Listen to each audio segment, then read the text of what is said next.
Hey guys, and welcome back. Today we have an update on the Vitaly story. If you don't remember, Vitaly was arrested recently in the Philippines for going around doing the same thing that all the nuisance streamers like Johnny Somali have been doing recently, making people uncomfortable in public, and possibly crossing the line into criminal activity. Now what Vitaly did was he allegedly harassed people on the streets, among other things. This has been an increasing problem recently, but it seems like the Philippines has decided to actually deal with it and stop this now before it gets any worse, because Vitaly is facing potentially years in jail in the Philippines. So what exactly is going on? We're going to talk about that today. First, a little recap. Vitaly went around the Philippines, as you can see in the video that's been playing, and he basically just allegedly harassed people. And that ended up with him getting his mugshot taken and getting arrested, and then spending time detained at Camp Bagong Diwa in the Philippines. And as you can tell, the place where they took him is not exactly the best. It's not a 5-star hotel. I mean, if you look carefully in the corner of this picture, you can see a holding cell at this facility. And I don't know about you guys, but that looks like something out of my nightmares. It legitimately looks awful. And I'm gonna guess that Vitaly's not having a great time in here. Well, as it turns out, he may have to spend even more time because the Filipino authorities drug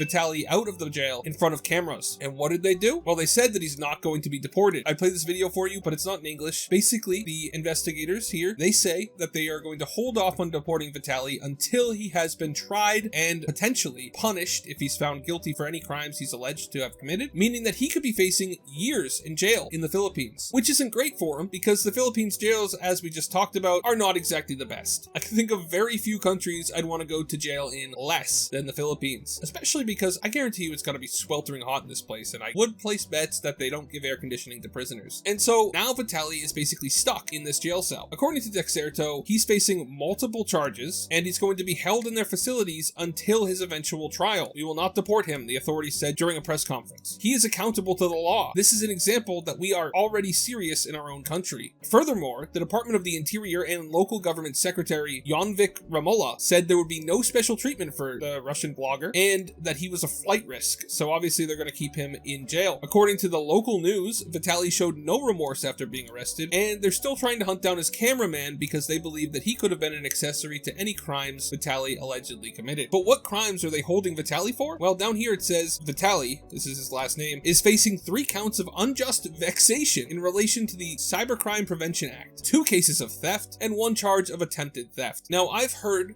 through the grapevine that the average time for criminal cases like this to even be tried in the Philippines can be years. And then that's not including the jail time that he would receive if he's convicted. Just the general rate to get people through the court system in the Philippines, apparently, and this is secondhand information translated from a Filipino news organization that I watched earlier, they said that it could take 2 to 3 years just to be processed and have his day in court before he's convicted. And that entire time, because as they said, he's not getting any special treatment, he's going to be spending his time in jail cells like this, in horrible Philippines jail cells. Frankly, the Philippines does not have the best record for human rights, though I couldn't find any article that has actual figures for what's going on in there. There are a lot of articles about different instances of human rights abuses going on in these jails, so it's not going to be a fun time for Vitaly, and I think he's probably going to learn his lesson. At least I can hope so. My guess would be that he's really regretting walking around and making a fool of himself just for some kick subs, but on the plus side, he's not going to have to worry about making money for the foreseeable future, as his meals will be paid for in jail.